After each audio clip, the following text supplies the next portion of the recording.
appreciate you, man. What is this depot for? That thing's like a revolving door, you know, for everybody, really. Well, I woke up Sunday, and the sun came up, and I had my health, and had a great day. All right, so I'm in a little bit better place. We obviously, like I said in the press conference, you do all the things necessary to get down there, and then you turn it over. You're not going to beat too many teams doing that, especially a K-State, Iowa State type team that does it a different way. And they typically take care of the football pretty well and burn the clock up. And you know, when you get those opportunities, you can't do it. But just proud on a lot of levels about a lot of different things, and just kind of wish that we could find a way to break through, you know. So that's kind of basically it at this point. Any questions? How proud are you of this team? I mean, there's a lot of reasons maybe just start going through the motions, just, you know, riding the season out, but the way they played Saturday, just how proud, what does it say about the team? It says a lot about the team, and I want to give them full credit, because there may not be a fan alive that really cares about much of that. And there probably is. There is. I'll take that back. But in general, it's about wins and losses, period, and we haven't won much. So moral victories aren't really fun to talk about with most of the fan base, or anybody really. But since we're talking about it, if you look at us defensively, what Clint Bowen has done, I mean, the last 3 games, they've given up 323 yards a game. In the last 4 or 5 games, they've consistently decreased the amount of yards our opponent has got for 5 weeks in a row, and gotten better. All right, with a fairly not so deep group of guys, and you look at guys like, you know, Parker Robertson. All right, who wanted him? No one. All right. Guy has a pick, led the team in tackles. I think he has a sack or a tackle for loss. I mean, he embodies what fans really love about football. And super excited to see a great kid have good things happen to him that no one gave a second thought to coming out of high school, you know. And to come from a different state and pay out state tuition at the time, holy crap, you know. I know my parents, that would have been a definite no, you know. So, but him and, you know, Kenneth Harris, I know he gave up a couple, but they targeted him a lot. He did pretty well with some of the deep balls, and he made some tackles. And, you know, McCoy has always been a constant, solid player in the middle there, but just really proud of what they've done. And just moving forward, I think they'll probably end up doing it again. You know, I think my hat's off to those guys. I mean, I'm really pleased with how, you know, Clint Bowen has taken the reins and done what they've done with, you know, arguably maybe not some guys that a lot of people would probably sign. So hats off to him. You know, it's real easy to be at LSU and Bama with those guys and put up some good defensive numbers. So, and nothing against our players, but we were a pretty thin unit, and they've done a great job. Offensively, they did a great job too. They moved the ball well. I think they had 373. Just had 3 unfortunate plays there that, you know, if one of them doesn't occur, we may win the game. You know, just one of those 3. And just pleased in a lot of areas, but it's just frustrating that just a couple of things will keep you from winning, you know. So, is there any update on Malik Charles? Malik Charles, not as of right now. Okay. Not as of right now. I mean, he was okay. He was moving his. Yeah. Well, when I was there, they were checking his, you know, all his signs, his hand strength and feeling, and all that. All that was good. So I think it was. And I'm maybe ahead of myself here, but it was more precautionary maybe. And I'm sure there's some things in there, but we don't staff meet on Monday mornings because they need time to game plan. We do that on Tuesday, so there's some information on the injuries I haven't gotten yet. I wanted to get to the defensive line because I think Clint's really done a lot with improving the back end and getting them to be more sound back there. Yeah. But Ryan Osborne, What a coach, man. He gets after it. I mean, and I'm, you know, hey, college people, anybody needs a D-line coach, that's the guy. And he gets after it. And it's not a scream fest, it's constructive criticism, and it's a lot of work. And the energy level that guy has is hard to maintain every day, at every practice, in every drill. You know, and he's from Boston, which is, I think a lot of those people are just kind of like that. But, man, he's a really good football coach. He's done a really good job of that unit, and they love him, too. They play hard for him. and to do that, they've got to understand, especially sometimes his bedside manner as a coach, Yeah. that he cares for him because he's hard. He coaches does. As a hard. player, players can sniff out things a lot quicker and a lot easier than you think. They're more intuitive of what's going on than you think they are. They know that guy's straining every second of the day, try to find ways to make them better. Unless you're just not very smart, you know. And he's a good one now. He's a good coach. I think just, you know, it was funny when it all went down after game 3, he came to my office thinking he was next. And I'm like, Osborne, you're the last guy I'd probably cut loose, you know? So, like, he was nervous, but, like, just a consummate team player and a consummate great dude, and coach is hard, you know? I think he's an awesome coach. Besides, you came out of the offensive line as a player, but you coached receivers a ton. in Yeah, your most of my career has been skill guys. Yeah, and what about Gavin Freeman? I asked him after the game where he never goes out of bounds. He says, going out of bounds is like ducking a fight. Yeah, he dies hard. You know what I'm saying? That's football. Who wants to run out of bounds? Right? It kind of reminds me, I remember a long time ago, I was recruiting a kid named Artro Woods out of Bryan High School. All right? And I went to his basketball practice. I don't know what made me think of this, I just did. They would scrimmage, and there was no out of bounds. The ball went in the stands. They kept fighting for the ball. The clock didn't stop, play didn't stop ever for like 30 minutes. And I went, that may be one of the most awesome things I've ever seen, ever. I mean, the ball was under the basket, and they were slamming into the wall trying to get the ball. No one saw play.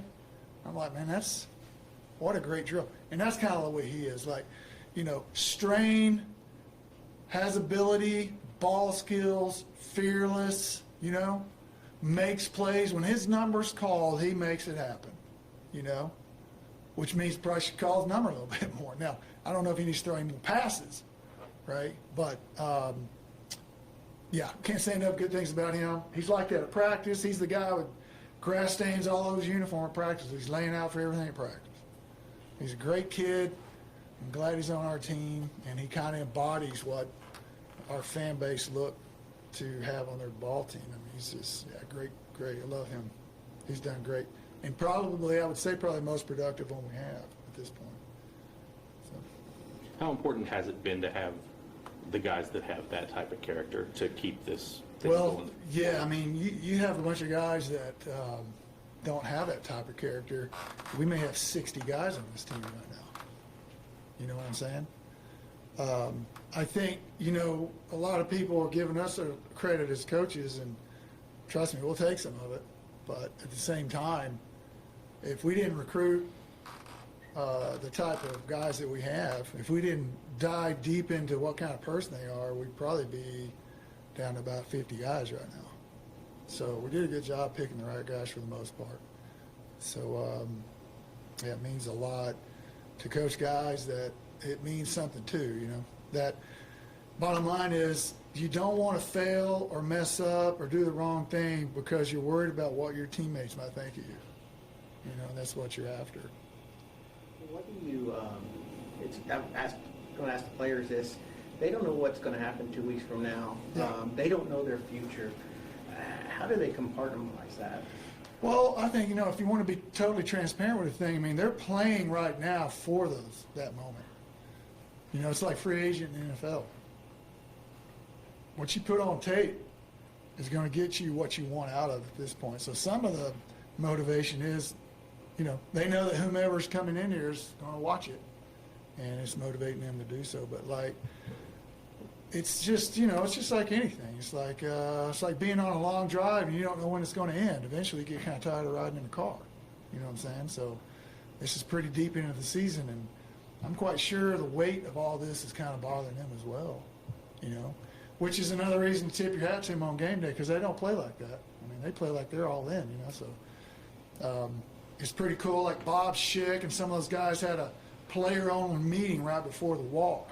They told me they didn't need me to talk to the team. I said, well, amen, I'll get after it. And shoot, it's just that kind of leadership, because kids don't really like stepping out and being a leader anymore, Everybody wants to fade in the paint and take the easy route and point fingers and stuff. And those guys are kind of taking that role on. And, Bob looks like he's 35, so it's okay. But just, man, there's a lot of good things. And I'm sitting here pumping a lot of sunshine at you guys when there's not really a whole lot of, in terms of wins and losses and outcome to be proud of. But, I mean, those are the things that, I'm proud of at this point, that we've kept most of the team here, and the guys that are involved, for the most part, 99% of them are pretty good attitudes, good at practice. They look you in the eye, they talk to you, they're excited to go back out today and practice and go at it. In past years, when you've evaluated guys in the portal, when you watch a team that's had a disappointing season like Oklahoma State, what's helped guys stand out? What do you mean, like an individual player? I'm looking at the transfer. Like when you're looking at individual players, what helps them stand out that's made you go, we want to recruit that Well, it's guy? effort level, and when things aren't going well, it's guys that strain to the very end, because that's critical. In a lot of at every position, you're looking for strain when there's no reason to strain. And I know it's an unpopular viewpoint, but a lot of people look at those PFF grades and they go, that's really mean. That's not. I don't think that's fair and all that. And again, I want to say this is, it's kind of fair. That company they can't just get everybody an F or not want to buy the product, right? So it's a little bit, they probably give them the benefit of the doubt most of the time, wouldn't you say? Like if the entire country graded out 59%, who's going to want that?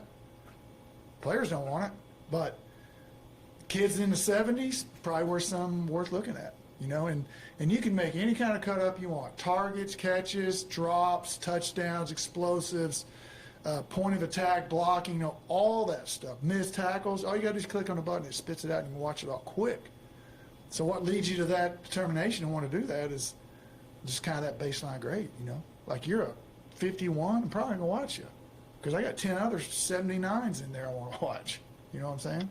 And then you make your own determination. But really on tape, just guys, obviously you got to have the skill set, and you have to have measurables, obviously, and all the things that occur. But, man, you're just looking for that guy that's got, that strain, and that they just go to the bitter end all the time when it doesn't have to be that way, And I think you see that in guys like Robertson and Freeman and those guys. That's what you see out of those guys. That's what you're looking for. When you watch tape, you want to see what those guys do.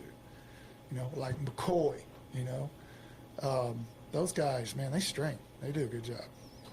Have you said that, the strain to the players, or is that?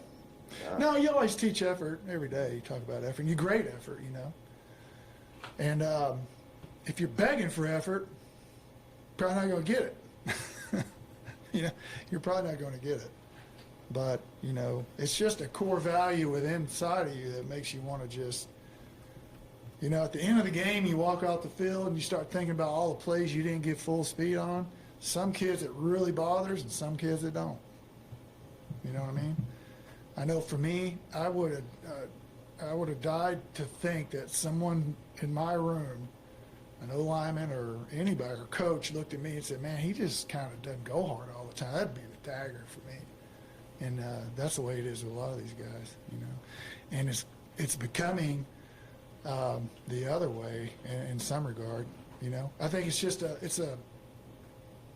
it's a trait that is maybe devalued, like maybe a little bit less than it should be, because we all get caught up in the measurables and the combine workouts and all that stuff, and ultimately you need to watch the film, because usually what you see on tape is what you're going to get.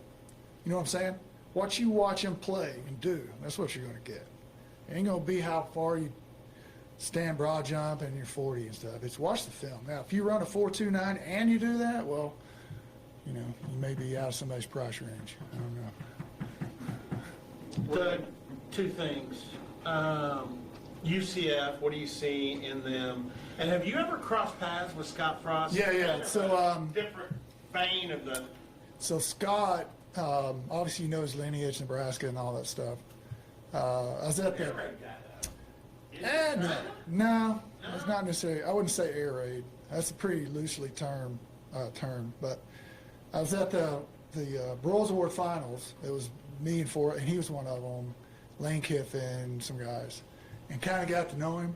And you know, he looks like this stoic, really super quiet. He's actually funny as hell. You know, I mean, he's real. He's dry humor, you know, but really smart and really a good guy. You know, it's just I think you know he's not going to be a life of the party, but when he does talk, he's fun to be around. Yeah, he's fun to be around. I liked him. What do you think of UCF? Well, I mean, they've had some close games, and they have good athletes, and you know, I know they've had some somewhat ups and downs at QB, you know, at that position. I noticed I watched them a week ago, and the starter wasn't really doing much, and they put in some. I don't even know much about the other guy, and seemed to kind of ignite him, and he went down there and threw a pick, I think, at the very end. But you know, it's just like all of us. You know, we all have issues, and we all have things we're lacking, and we're all having depth problems this time of year, and how do you practice and all those kind of things. So I think they've run into a lot of the same kind of stuff we run into. They're close in a lot of games, and then because you look at their stat line in terms of, you know, offense, defense, productivity, passing, rushing, first down, scoring, and all that stuff, I mean, they're not bad. But their outcome hadn't been great, you know, with some wins and losses.